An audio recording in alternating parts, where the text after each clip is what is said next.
Hello and welcome to the SEIU FPSU Speaker Series. Florida Public Services Union is the local branch of Service Employees Union International, and we're dedicated to protecting the rights of workers on the job and in the community. My name is Javon Franks. I'm an external organizer with FPSU, and I'm your host for this edition of the Speaker Series, where we'll be highlighting our endorsed candidates for this year's election. Across the state, Service Employees International Union and Florida Public Services Union represents blue-collar and white-collar workers in municipalities, school districts, as well as colleges and universities, people who are the lifeblood of our community. Political engagement is one of the critical ways we empower our members and help inform them and the community about candidates and issues.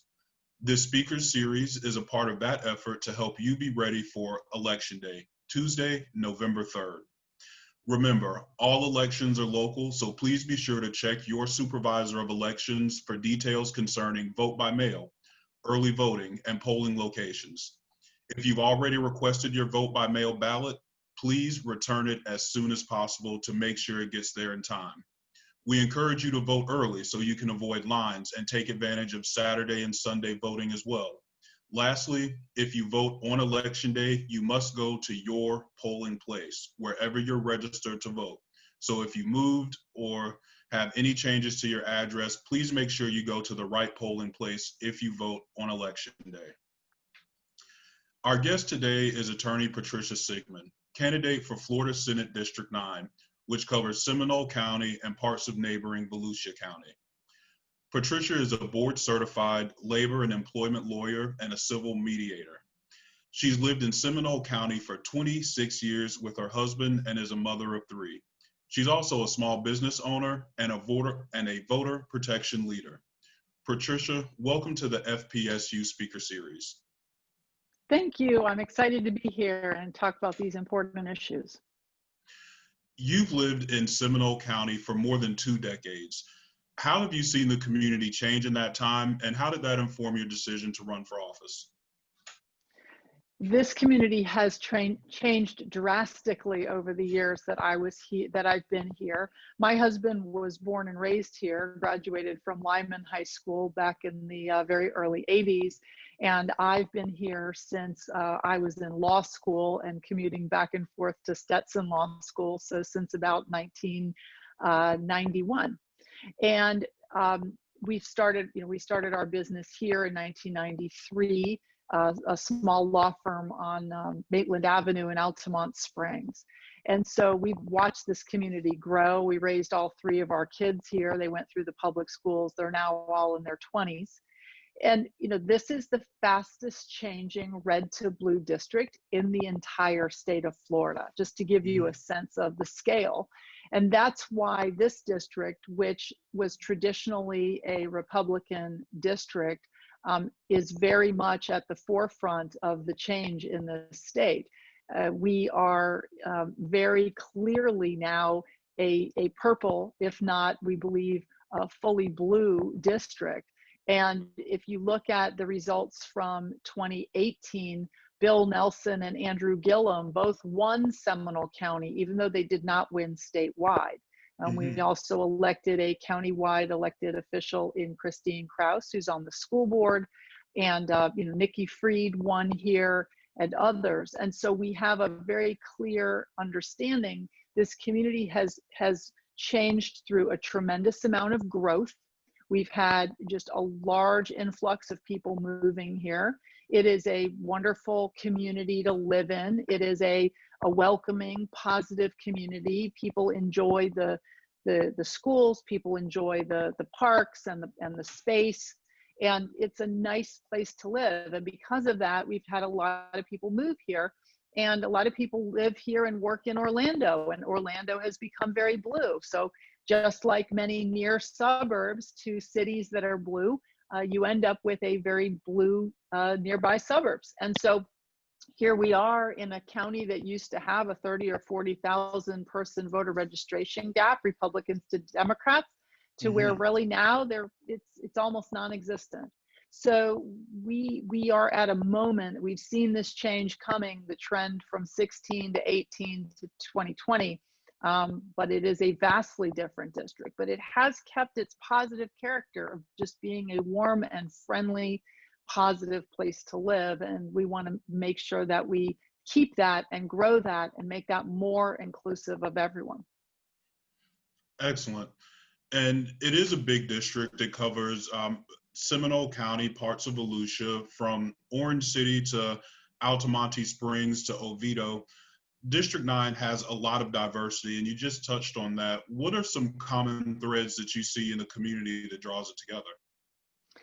I think that a lot of what draws it together is this idea of it is an area that has a lot of outdoor activity. People enjoy the running trails, the biking trails, the parks. We have springs that people enjoy going to. We have a lot of just outdoor positive activities. And I think what you see a lot is, people and families out there on the running trails, on the biking trails, at the springs. And it is not an area that has a big city center in it. It has smaller city centers in Altamont Springs and other places, but we have a lot of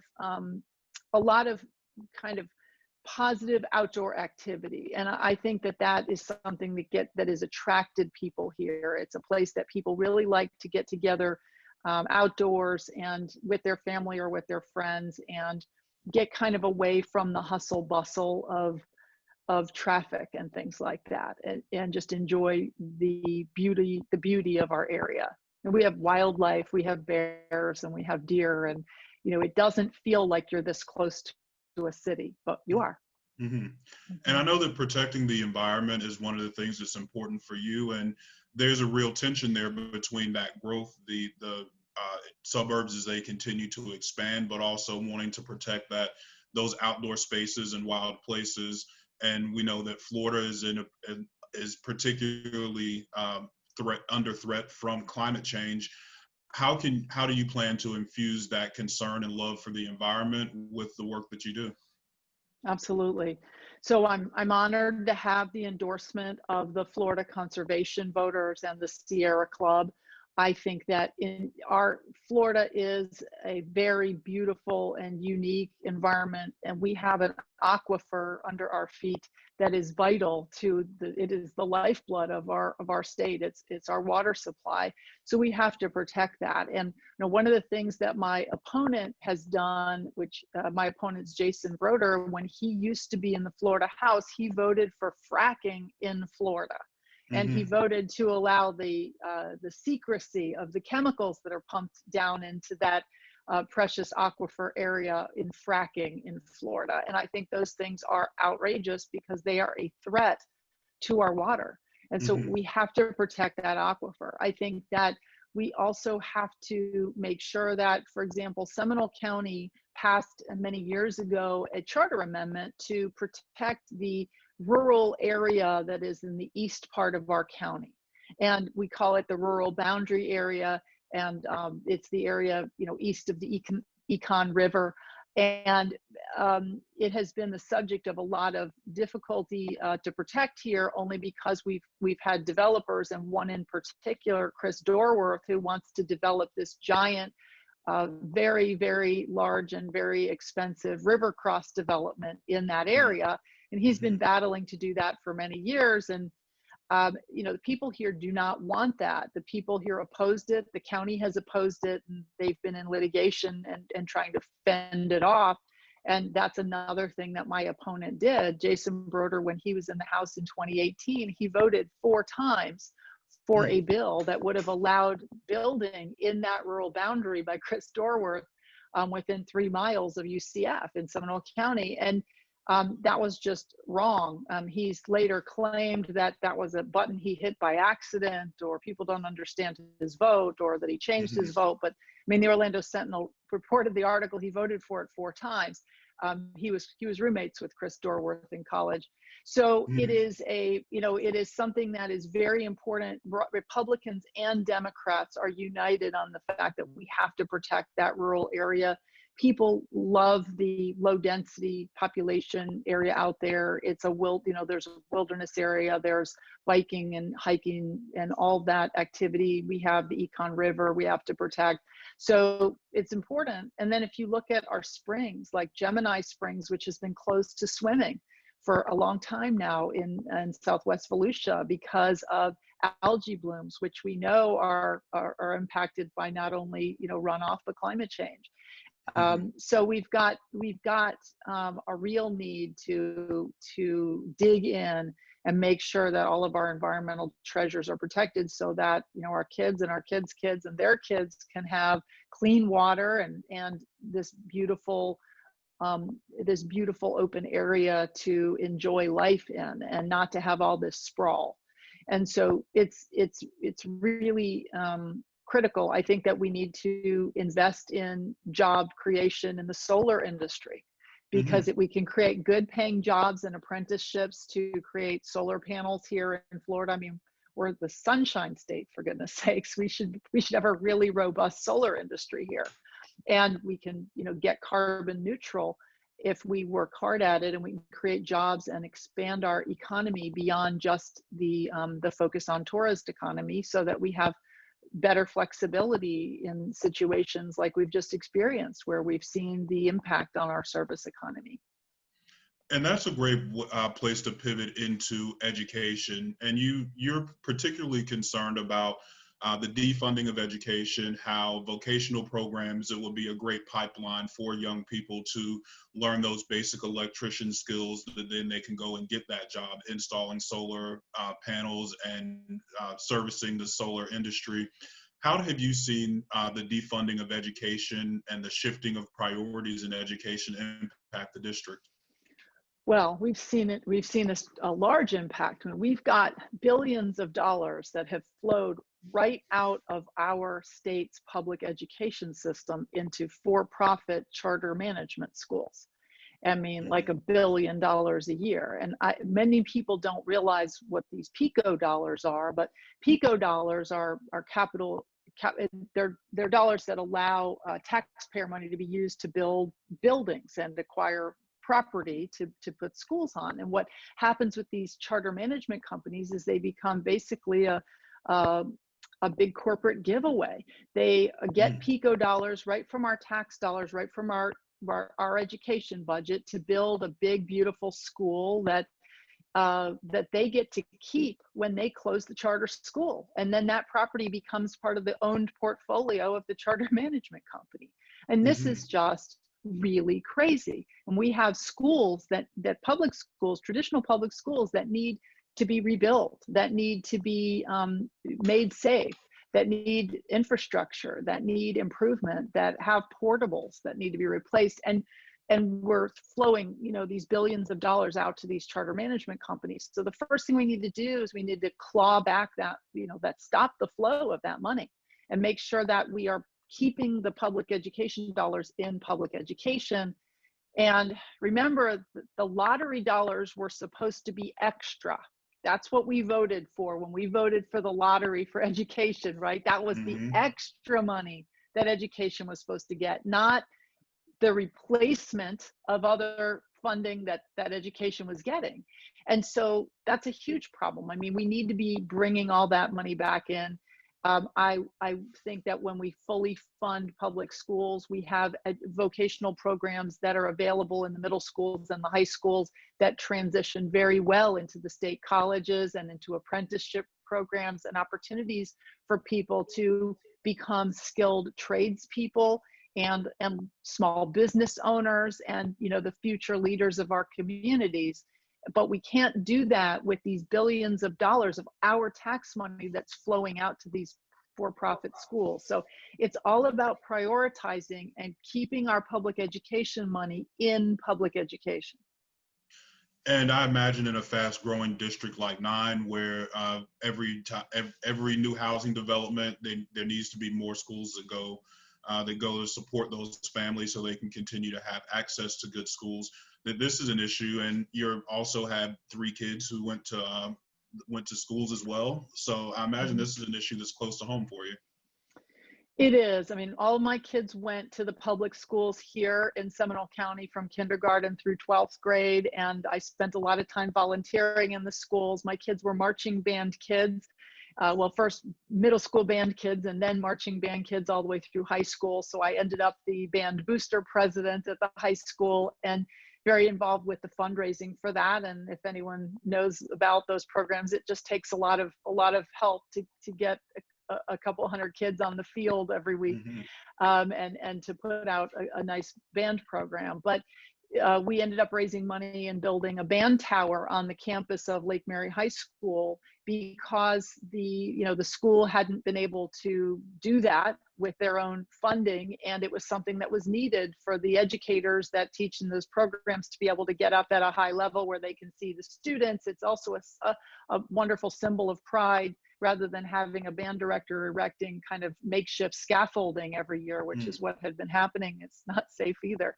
So there's just a million examples of that, right? Parents all over this state are doing exactly the kinds of things I did in schools all over our state and all over our district all the time. And so I think that we all recognize that there's so much dedication and passion. The teachers, the administrators, the students, the parents, they all want their schools to be great. They're all working really hard at raising funds to do these things.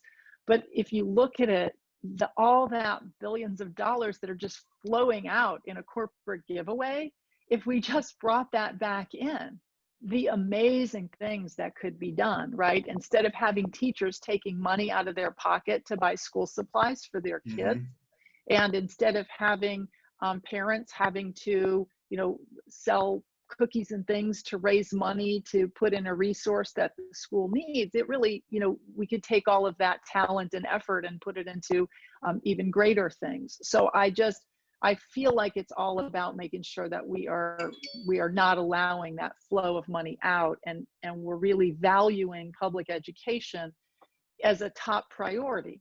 And that's what we need to do coming out of this COVID-19, because there's going to be budgetary decisions to be made, and priorities have to put the people first, and that means education and healthcare and those kinds of things. And those are two cornerstones of issues that really matter to you. The expansion of Medicaid in the state of Florida is something where the state has lost so much money by not making that expansion. And right now, we do have a heightened awareness of the impacts of those decisions. What may have been seen as a cost-saving measure or something in the past, now we can really see how it's critical. This is not a luxury in anybody's life to have access to good health care. What made that issue so important for you? It is, first of all, it's the right thing to do for people. And it is an economic win for people in Florida. It's $14.3 billion with a B over 5 years. That federal tax dollars, $14.3 billion in federal tax dollars that will come back here into Florida. That's currently our tax dollars going out into other states. And we get that by taking Medicaid expansion. We create thousands of good paying healthcare jobs because we insure with Medicaid expansion over 800,000 more Floridians that currently don't have insurance. And that includes about 40,000 veterans in Florida who need that additional insurance as well. And so we're insuring people, we're creating jobs, we're bringing billions, literally $14.3 billion into our economy. And we're doing the right thing for people. My opponent, Jason Broder, voted against Medicaid expansion. He is still against Medicaid expansion.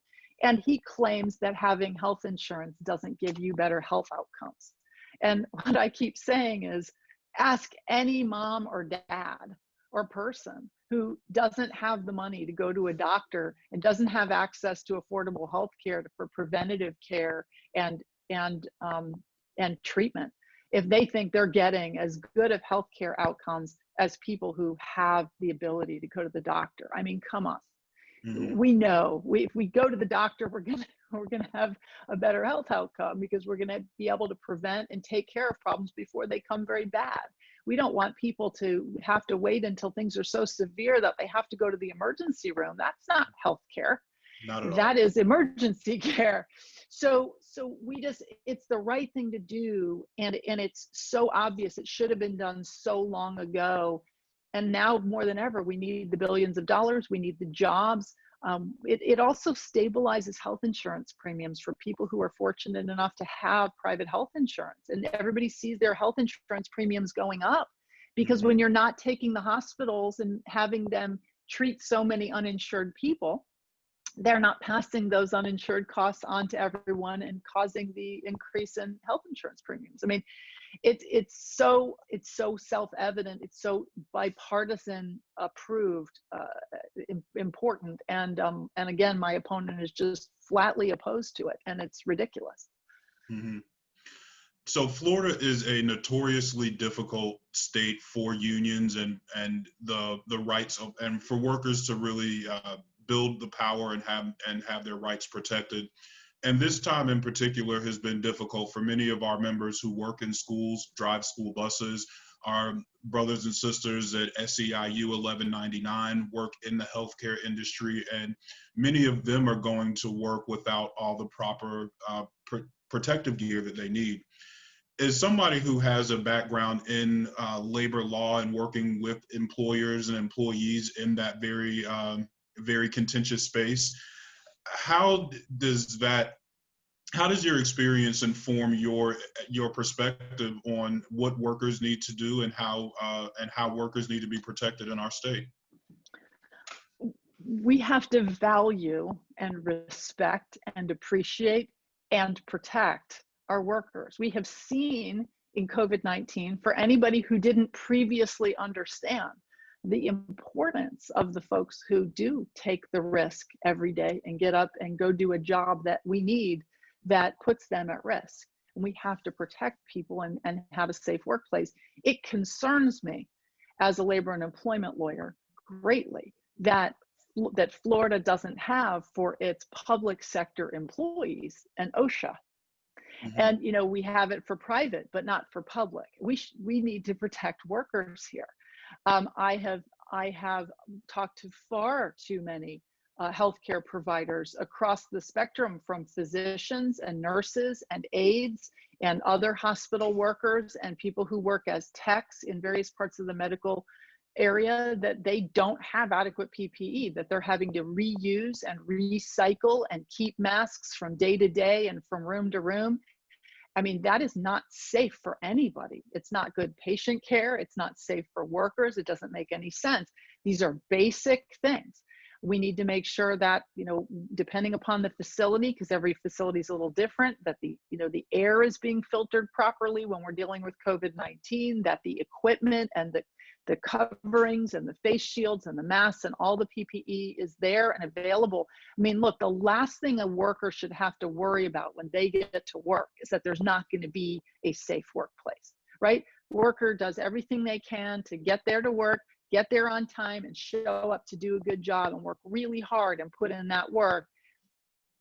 We need to make sure that they have the equipment and the safety in place so that they're treated appropriately and with that respect. I mean, it also goes along with, we have to raise the minimum wage. I mean, the $15 an hour ballot amendment that is on, I strongly support it, and I believe it will pass, and it is way past due that we have that minimum wage increase. And we have people working in the healthcare industry who are doing very important work and taking care of folks, and people across this state doing hard work every day and not getting paid a living wage and having to work 2 or 3 jobs just to pay the rent. And that's not safe either, because I know as a labor and employment lawyer, when you have people who are working 2 or 3 jobs just to keep everything going, they're tired.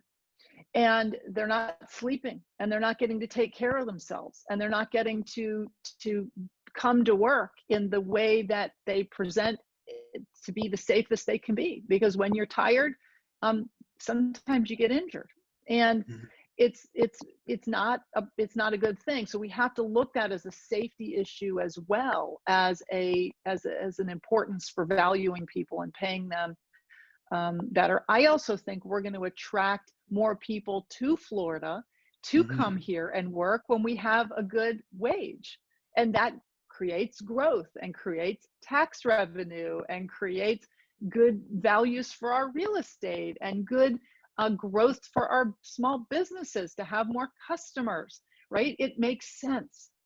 You put money in the pockets of people who are working, they can go from their paycheck and go and buy food at the restaurant and support their small businesses and buy the things that they need for their family and pay their rent, and that supports your local economy.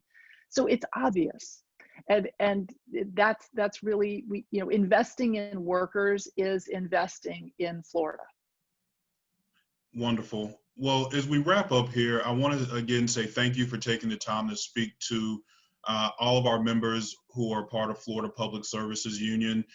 And we know that you will have the opportunity to make a huge impact if you can get into office serving District 9. What would you want your legacy to be as you take up this, as you head into Election Day this year? And how do you hope to shape the community that you want to serve? We've had one-party Republican rule in Tallahassee for over 2 decades, and that has resulted in a corrupt pay-to-play playground in Tallahassee, and that puts the powerful first and the people last. That's what we are seeing. We see our broken unemployment system that my opponent voted for. We've seen no Medicaid expansion. We've seen cuts to our public education. My opponent voted for $1.3 billion in cuts to public education. It resulted in 700 jobs lost in Seminole County, and one of our elementary schools closed. This is all the result of putting the powerful first and the people last. So what I want my legacy to be is going to Tallahassee and helping to put the people first and prioritize the people and investing in the future of Florida by investing in the people and in the small businesses and in the workers, because that's the future, not these big corporate giveaways and these big giant rebates to the biggest, wealthiest companies. So that's what I want my legacy to be. We put the people first. We created jobs. We have fixed the unemployment system. We have made healthcare more accessible and affordable. We have made a more just system of criminal justice for people, and something that makes sure that everyone in the system is getting equal justice. All of those things, put the people first. Wonderful. Thank you again. Thank you to all of our members who are a part of Florida Public Services Union. Again, we want to remind you, Election Day is Tuesday, November 3rd. Vote by mail ballots are already out. If you have one, please get it back in as soon as possible. Vote early if you can. Vote on Election Day if you have to, but please make sure you vote and support our endorsed candidate, Patricia Sigman. Thank you so much. And thank you, and thank all of your members for the hard work you all do every day. It couldn't be more important. And I want you to know I value what you do, and we need to make sure that the state of Florida values what you do.